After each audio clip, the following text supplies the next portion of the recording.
नीलकंठ पाठ पढ़ रहे हैं बेटा।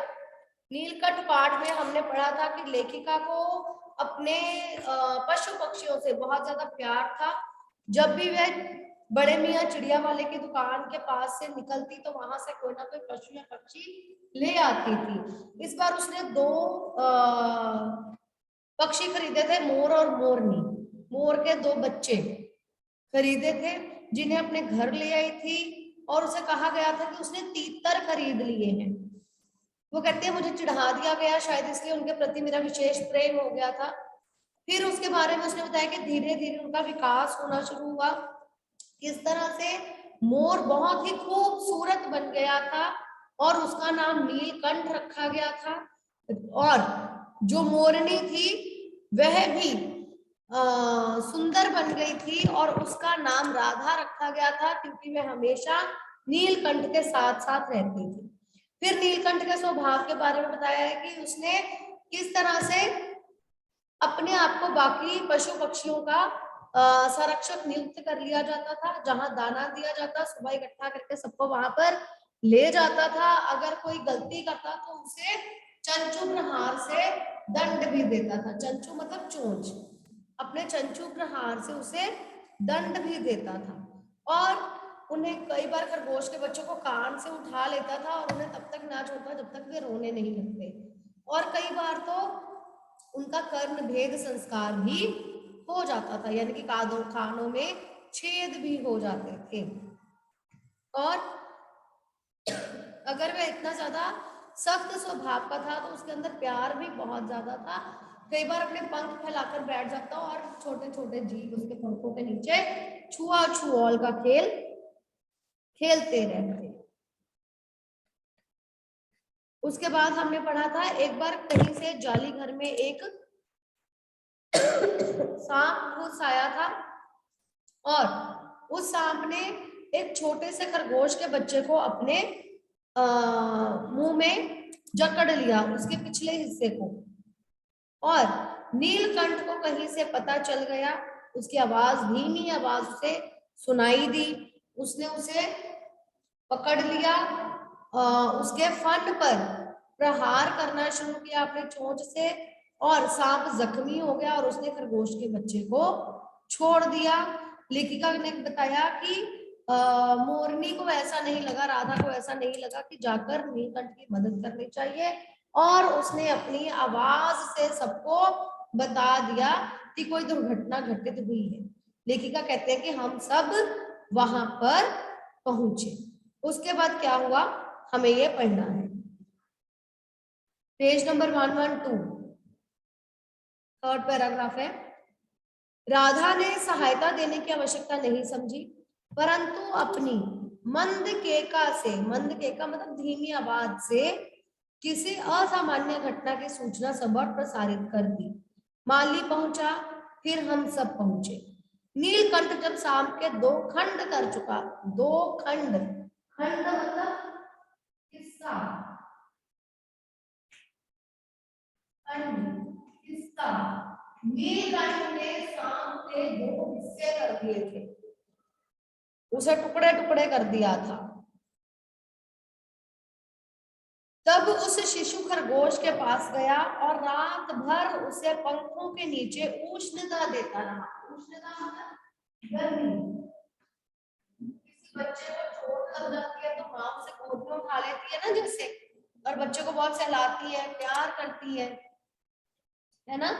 इस तरह से वह भी उसे उष्णता देता रहा, गर्मी देता रहा। कार्तिकेय ने अपने युद्ध वाहन के लिए मयूर को ही क्यों चुना? जैसे हम लोग हिंदू धर्म में कहते हैं कि जो गणेश जी हैं उनकी सवारी चूहा है ना। और इसी तरह से जो लक्ष्मी माता हैं उल्लू उनके साथ रहते हैं। और ऐसे ही जो कार्तिकेय भगवान है, गणेश जी के भाई, अगर आपको पता हो, भगवान शिव के पुत्र, उनका वाहन मोर है। ओके, कार्तिकेय, कार्तिकेय भगवान है जिनका वाहन या जिनकी सवारी मोर है। कार्तिकेय ने अपने युद्ध वाहन के लिए मयूर को क्यों चुना होगा? यह उस पक्षी का रूप और स्वभाव देखकर समझ में आ जाता है। वह बहुत ही जल्द क्रोधित हो जाता है, यानी कि जब आवश्यकता हो तो उसे गुस्सा भी आता है, और जब प्रेम के साथ सब कुछ करना है तो उसके अंदर प्रेम भी बहुत भरा रहता है। मयूर कला प्रिय वीर पक्षी है, उसे कला से प्रेम है और वीर पक्षी है, बहादुर पक्षी है। हिंसक मात्र नहीं है, केवल हिंसा नहीं करता, वाइल्ड नहीं है, केवल हिंसा नहीं करता, लड़ाई झगड़ा नहीं करता। इसी से उसे बाज चील आदि की श्रेणी में नहीं रखा जा सकता। जैसे बाज होते हैं, चील होते हैं, अपना शिकार ढूंढते हैं, खा जाते हैं, उस कैटेगरी में उसको नहीं रख सकते। श्रेणी मतलब कैटेगरी, उस कैटेगरी में उसे नहीं रखा जा सकता, बल्कि वह बहुत ही वीर पक्षी है, कला प्रिय पक्षी है, वाइल्ड एनिमल नहीं है, केवल हिंसक मात्र नहीं है। जिनका जीवन ही क्रूर कर्म है, बाज और चील आदि क्रूर कर्म करते हैं।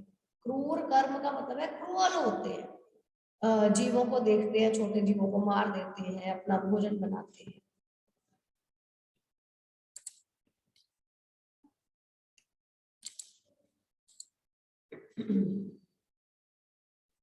नीलकंठ में उसकी जातिगत विशेषताएं तो थी ही, उसकी जाति की अपनी विशेषताएं तो उसमें थी ही, उनका मानवीकरण भी हो गया था।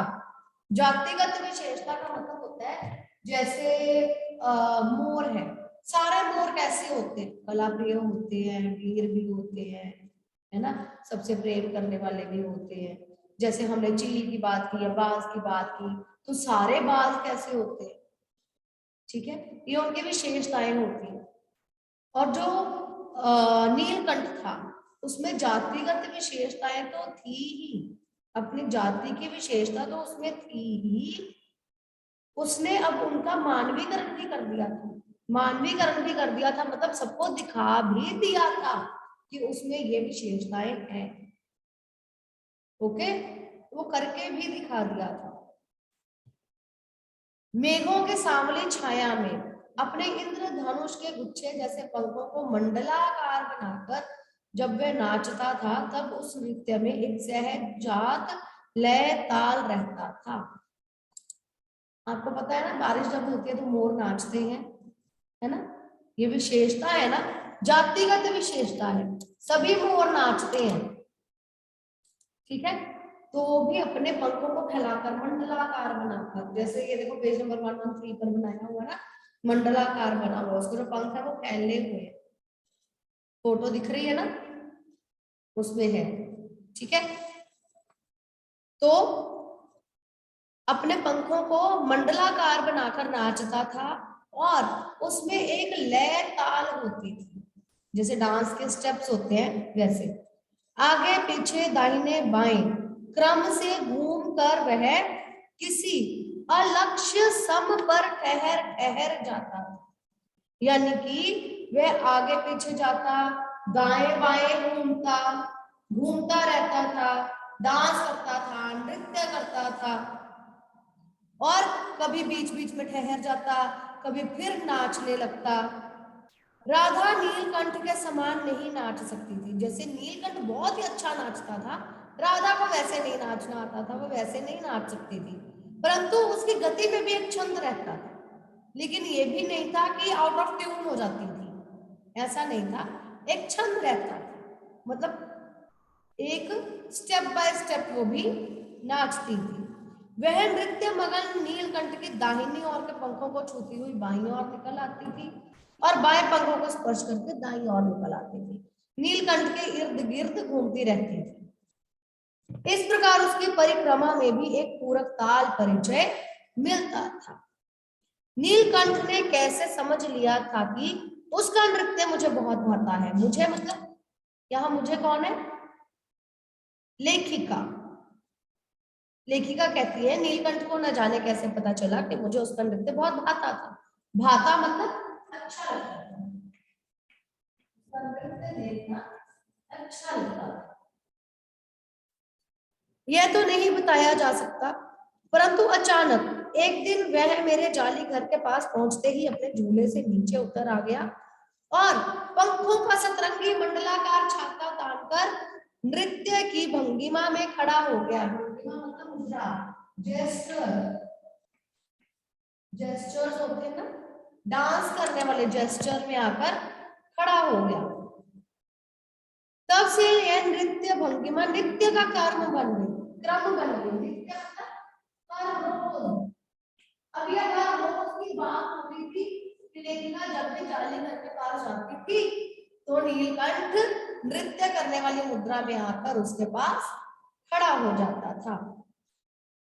प्राय मेरे साथ कोई ना कोई देशी विदेशी अतिथि भी पहुंच जाता था। हमने ये पाठ के शुरू में पढ़ा था ना कि वह अतिथि को छोड़ने के लिए रेलवे स्टेशन गई थी। उस समय मैंने आपको बताया भी था कि बहुत ही बड़ी लेखिका थी और कोई ना कोई हमेशा उनसे मिलने के लिए आया रहता था, कोई देश से कोई विदेश से।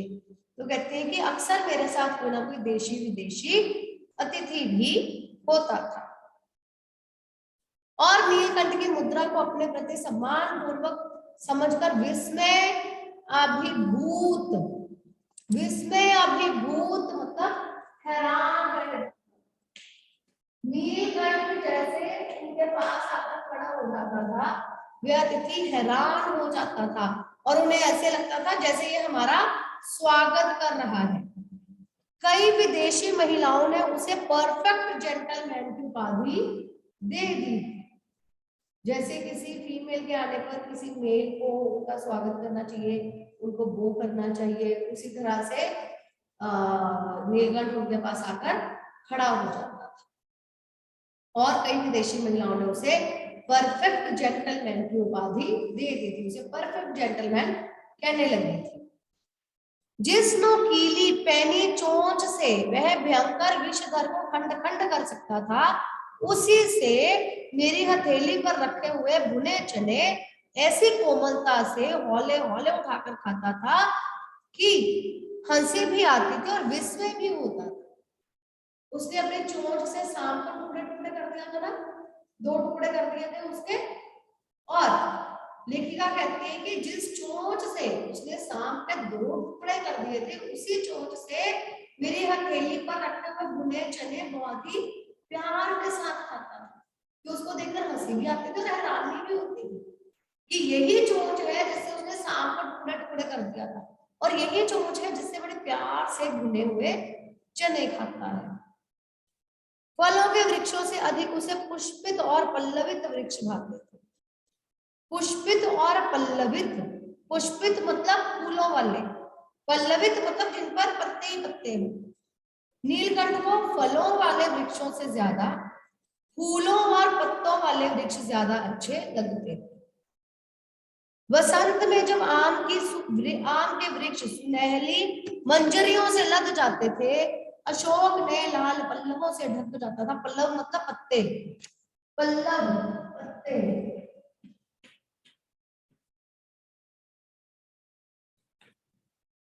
तब जाली घर में भी इतना अस्थिर हो उठता था कि उसे बाहर छोड़ देना पड़ता था। जब बसंत का मौसम आता था, नए नए पत्ते खिल जाते थे, आम के वृक्षों पर सुनहली मंजलियां आ जाती थी, तो उसे जाली घर से निकाल देना पड़ता था। उसका ये फेवरेट सीजन था, रेनी सीजन जो था उसका फेवरेट सीजन था, बसंत का मौसम। नीलकंठ और राधा की सबसे प्रिय ऋतु तो वर्षा ही थी। रेनी सीजन उनका सबसे प्रिय सीजन था। मेघों के उमड़ आने से पहले, मेघ मतलब बादल, बादल, मेघों के उमड़ आने से पहले ही वे हवा में उसकी सजल आहट पा लेते थे। तब उनकी मंद केका की गूंज अनुगूंज तीव्र से तीव्रतर होती हुई मानो बूंदों के उतरने के लिए सपान पंक्ति बनने लगती थी। जब बादल छा जाते थे, धीरे धीरे हवा चलती थी, धीमी धीमी हवा, तो वो धीरे धीरे धीरे धीरे बोलना शुरू करते थे। केका मतलब आवाज। जैसे जैसे बादल गहराते जाते थे, जैसे जैसे बारिश का मौसम पूरा बन जाता था, काले बादल हो जाते थे, उनकी धीरे धीरे जो बोलते थे धीमी आवाज तेज तेज तेज तेज और तेज हो जाती थी, जैसे कि वो बूंदों को बरसने के लिए बुला रहे हो कि अब बस बरस पड़ो, कि बादल बरस पड़े। मेघ के गर्जन के ताल पर ही उनके तन में नृत्य का आरंभ होता है। जैसे जैसे बादल गरजने शुरू होते हैं, वैसे वैसे उनका नृत्य उनका नाच शुरू हो जाता। और फिर मेघ जितना अधिक गरजता, बिजली जितनी अधिक चमकती, बूंदों की रिमझिमाहट जितनी तीव्र हो जाती, नीलकंठ के नृत्य का वेग उतना ही बढ़ता जाता। वेग मतलब गति, स्पीड, स्पीड। जितना ज्यादा बादल गरजते, जितनी जोर से बिजली कड़कती, जितनी तेज बारिश होती, मोर का जो, नीलकंठ का जो नृत्य था उसकी स्पीड भी वैसे ही बढ़ती जाती और उसकी केका का स्वर उतना ही मंद्र से मंद्रतर होता जाता। डांस वो बहुत तेज करता और उसका बोलना, उसकी आवाज धीमे धीमे धीमे धीमे होती जाती। वर्षा के थम जाने पर वह दाहिने पंजे पर दाहिना पंख और बाएं पंजे पर बायां पंख फैलाकर सुखाता। अब बारिश में नहाने पर गीला हो जाता था। जब गीला हो जाता, बारिश रुक जाती, तो अपने दाएं पंजे पर दायां पंख रखता और बाएं पंजे पर बायां पंख रखता और उन्हें सुखाता। कभी कभी वे दोनों एक दूसरे के पंखों से टपकने वाली बूंदों को चोंच से पी पीकर पंखों का गीलापन दूर करते। कभी कभी मोर और मोरनी, जो नीलकंठ और राधा थे, एक दूसरे के पंखों से गीलापन दूर करते थे। इस आनंदोत्सव की रागिनी में बेमेल स्वर कैसे बज उठा, यह भी एक करुण कथा है। वो दोनों अपना जीवन बहुत अच्छे से जी रहे थे, बहुत मजा कर रहे थे और बहुत ही खूबसूरती के साथ जाली घर में रह रहे थे। कोई दिक्कत नहीं थी, कोई परेशानी नहीं थी, सब कुछ अच्छा चल रहा था। लेकिन अचानक से इस सब में एक बेमेल स्वर बज उठा। ये भी एक करुण कथा है। करुण मतलब दया भरी कथा है। अब सब कुछ हमने बहुत अच्छा पढ़ा ना नीलकंठ और राधा के बारे में। अब कहानी में ट्विस्ट है। क्या ट्विस्ट है? हम मूवी देखते हैं ना, जैसे पहले बहुत कुछ अच्छा चल रहा है, फिर अचानक से एकदम से ट्विस्ट आता है, वैसे ही एक ट्विस्ट आ गया। क्या ट्विस्ट आया? एक दिन मुझे किसी कार्य से न खास कोने से निकलना पड़ा और बड़े मियाँ ने पहले के समान कार को रोक लिया। लेखिका फिर बड़े मियाँ चिड़िया वाले की दुकान के पास से निकली और उन्होंने उसे रोक लिया। इस बार किसी पिंजरे को नहीं देखूंगी। लेखिका ने सोच लिया कि अब मैं किसी पिंजरे को नहीं देखूंगी। अगर मैं किसी पिंजरे को देखूंगी तो मेरा फिर मन करेगा, मैं फिर कोई पक्षी ले लूंगी। इस बार मैं किसी पिंजरे को नहीं देखूंगी। इस बार किसी पिंजरे को नहीं देखूंगी, यह संकल्प करके, यह सोच कर, संकल्प करके मतलब मैंने ये पक्का सोच लिया था कि मैं किसी पिंजरे को नहीं देखूंगी। मैंने बड़े मियाँ की विरल दाढ़ी और सफेद डोरे से कान में बंधी ऐनक को ही अपने ध्यान का केंद्र बनाया। बड़े मियाँ की, उसने क्या बताया, ये लुक कैसी थी? विरल दाढ़ी थी। जो दाढ़ी थी वो हल्की थी, घनी घनी नहीं थी, और सफेद रंग के डोरे से उन्होंने ऐनक बांध रखी थी। कहती है कि मैं सिर्फ उन्हीं को देख रही थी, इधर उधर मैंने किसी पिंजरे को नहीं देखा। पर बड़े मियाँ के पैरों के पास जो मोरनी पड़ी थी उसे अनदेखा करना कठिन था।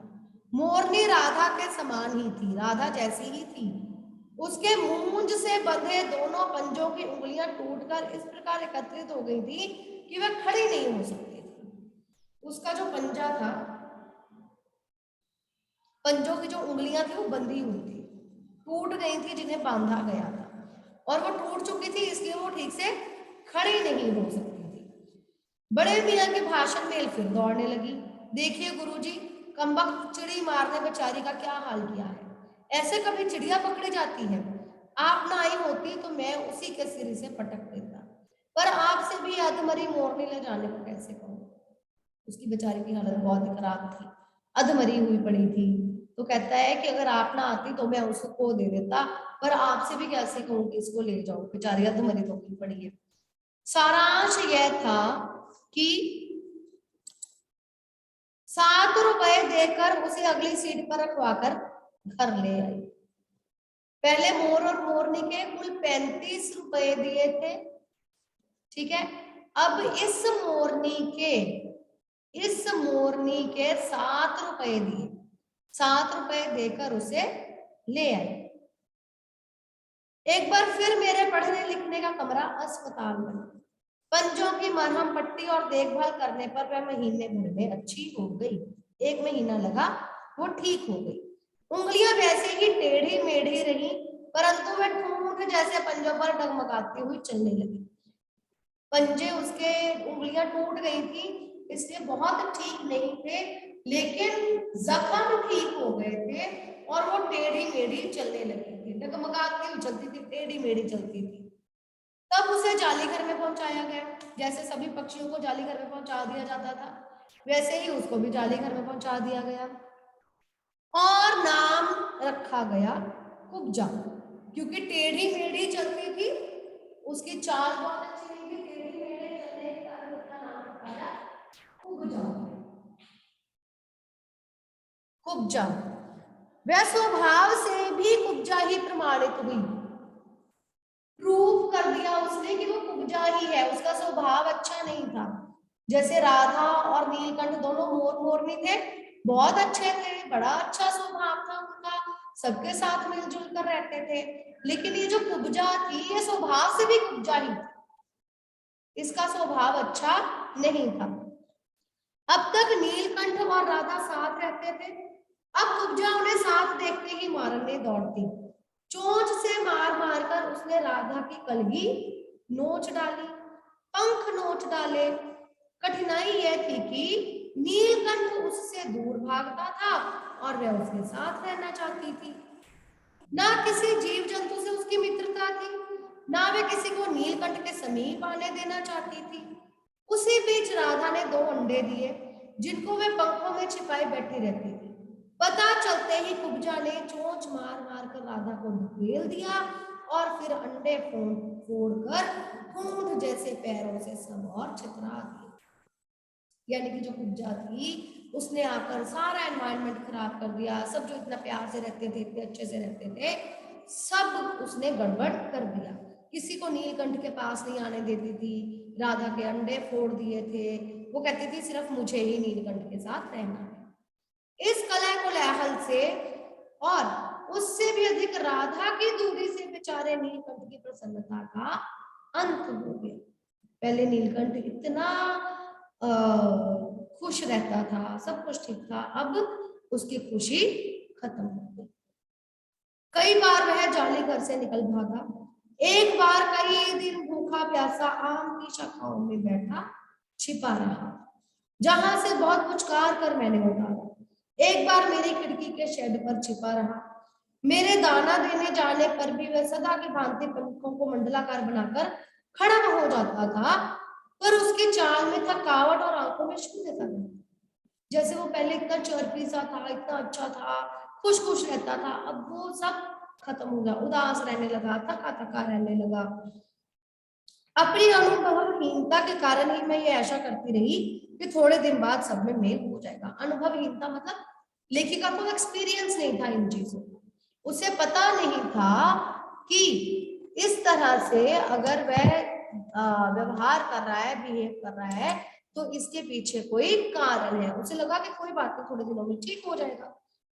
अंत में 3-4 मास के उपरांत एक दिन सवेरे जाकर मैंने देखा कि नीलकंठ पूंछ फैलाए धरती पर उसी प्रकार बैठा हुआ है जैसे खरगोश के बच्चों को पंखों में छिपाकर बैठता था।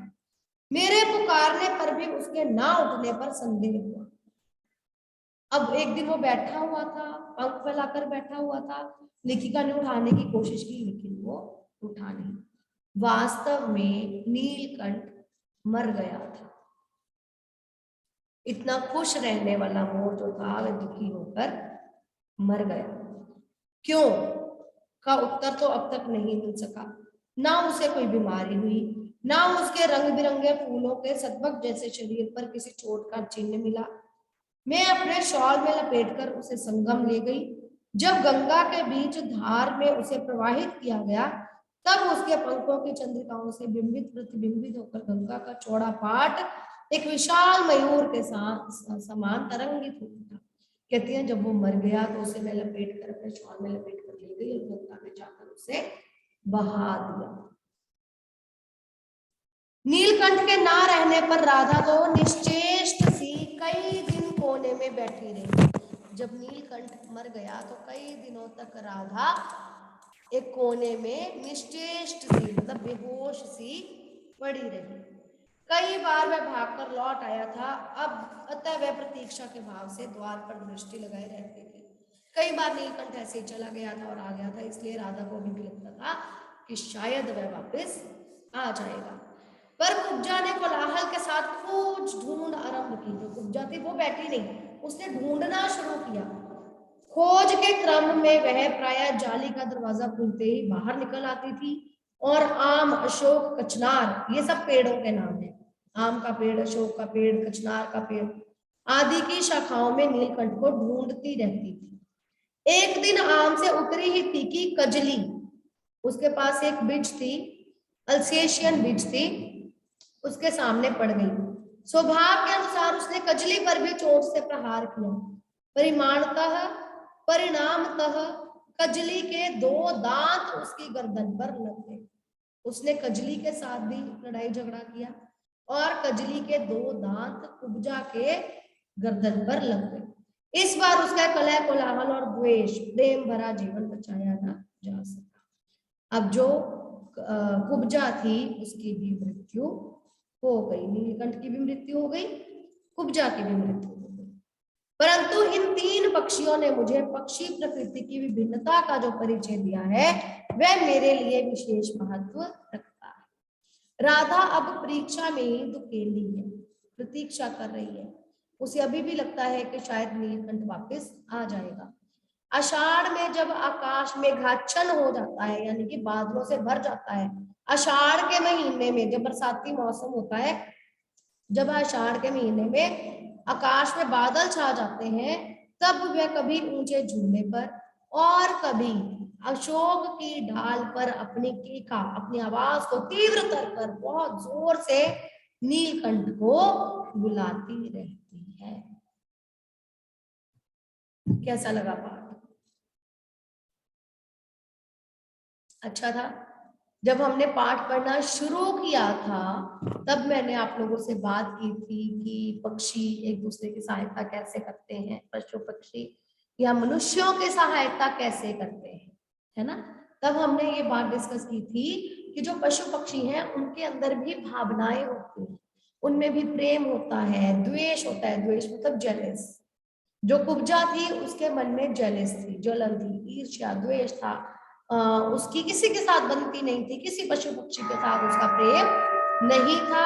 इसीलिए नीलकंठ भी गुमसुम होकर बिना किसी बीमारी से, बिना किसी चोट से मर गया था और कुब्जा भी अपने ही स्वभाव के कारण मर गई थी और राधा अकेली रह गई थी। क्लियर? नेक्स्ट क्लास में जब भी हमारी क्लास होगी हम इसके क्वेश्चन आंसर्स डिस्कस करेंगे। ओके बेटा।